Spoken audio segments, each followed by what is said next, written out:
جب خوشی غمی میں آپ کے ساتھ کوئی بھی نہیں ہوتا، بالکل مطلب اکیلے لائف آپ کی چل رہی ہے، تو یہ چیزیں کافی پھر یاد آتی ہیں کہ یار کاش اس طرح ہوتا کہ فیملی ساتھ ہوتی تو بڑا اچھا لگتا ہے. پھر تو کوئی خوشی ہو، کوئی غمی ہو، کوئی بھی بات ہو تو بندہ ساتھ تو ہوتا ہے. تو خیر یہ بھی چیز ہوتی ہے کافی.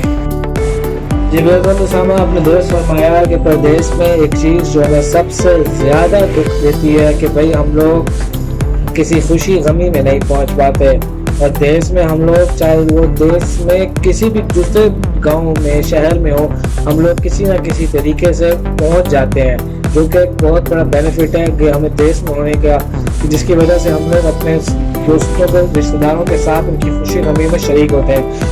جبکہ پردیس میں ہمیں سب سے زیادہ نقصان اسی چیز کا ہے، ہم نے کئی ایسے لوگ دیکھے ہیں جو تڑپ رہے ہوتے ہیں، جن کے والد یا والدہ میں سے کوئی فوت ہو جاتا ہے، وہ ساری کوشش کرنے کے باوجود بھی پہنچ نہیں پاتے. کچھ تو ہے جن کے پاس پیسوں کے مسئلے ہوتے ہیں، جن کے پاس پیسے بھی ہوں اور دنیا کی ساری دولت بھی کیوں نہ لگانے لگے، کچھ ایسے رولز اینڈ ریگولیشن کی وجہ سے وہ لوگ نہیں جا پاتے، تو وہ لوگ بیٹھ کے سوائے افسوس کے کچھ نہیں کر پاتے. کئیوں کے ہم نے ایسا دیکھا ہے کہ کئیوں کے بہن بھائی کی شادی ہوئی اور وہ شریک نہیں ہو سکے، اور بعد میں دکھی ہو کے ایک سائڈ میں بیٹھے ہوتے ہیں، پوچھو تو بتاتے ہیں کہ بھائی آج فلانے کی خوشی بھی اور ہم لوگ نہیں جا پائے.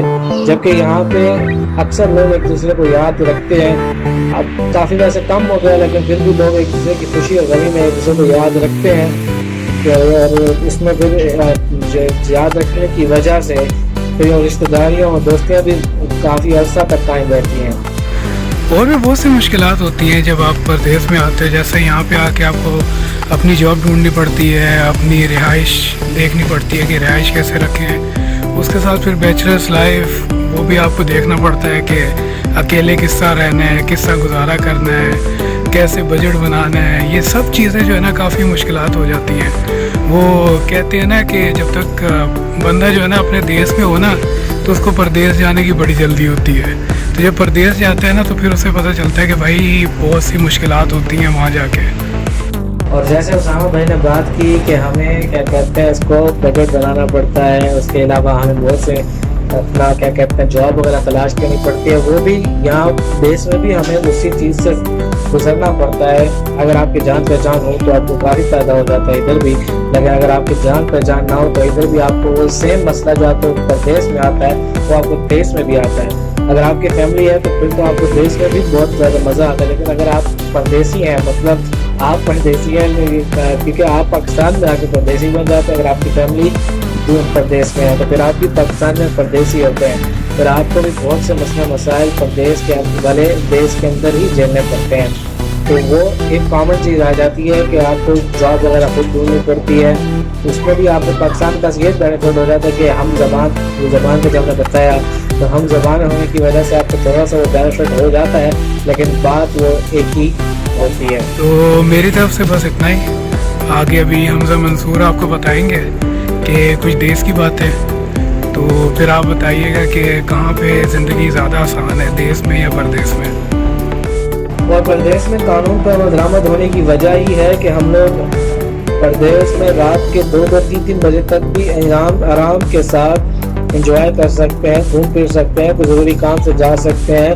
لیکن دیس میں ہم لوگوں کو رات 3 بجے کے بعد جانا ایک کیا کہتے ہیں کسی خطرے سے کم نہیں لگتا. جیسا بھی اسامہ کو آپ دیکھ رہے ہیں پردیس میں موبائل کا ایزیلی رات کے 12 بجے کے بعد یوز ہو رہا ہے، تو مطلب رات کے اندھیرے میں یوز ہو رہا ہے. لیکن پاکستان میں اس طریقے سے کانفیڈنس کے ساتھ کوئی بھی آپ کو نظر نہیں آئے گا کہ رات کے اندھیرے میں آپ کو اتنے کانفیڈنس کے ساتھ موبائل یوز کرتا ہوا نظر آئے. ڈر لگتا ہے کہ بھائی کہیں موبائل چھن نہ جائے. ابھی کراچی کا ہی کچھ دن پہلے کا واقعہ ہے کہ ایک لیڈی ڈاکٹر کو موبائل چھن کے فائرنگ کر دی گئی، تو اس کے بعد پھر لوگ اکثر ڈرتے ہیں. لیکن اب حالات بہتر بہت سے پہلے سے بہت بہتر ہو چکے حالات، لیکن پھر بھی موبائل قیمتی موبائل کم سے کم لے جاتے ہیں، پھر بھی ہمیں ڈر لگتا ہے کہ بھائی کہیں ہمارا چھن نہ جائے، کہیں ہمیں کچھ ہو نہ جائے. جبکہ پردیس میں ہم لوگ اس چیز سے کافی حد تک کیا کہتے ہیں خوف زدہ نہیں ہوتے، آزاد ہوتے ہیں کہ بھائی ہم لوگ کچھ بھی کر جائیں، موبائل لے کے جا سکتے ہیں کہیں پہ بھی. تو یہ بھی ایک چیز ہے جو کہ ہمیں پردیس اور دیس کے حوالے سے کچھ سہنی پڑتی ہیں.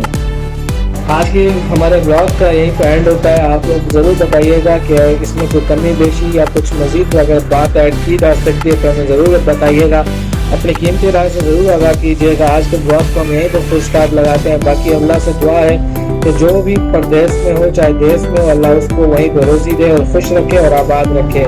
اور وہ کہتے ہیں کہ شاید کوئی پردیسی نہ ہوئے, لیکن جہاں رزق لکھا ہو وہاں جانا بھی پڑتا ہے. آج کے یہ بلاگ یہیں پہ ہم اسٹاپ کرتے ہیں. آپ لوگ اپنی قیمتی رائے سے ضرور ادا کیجیے گا. خدا حافظ.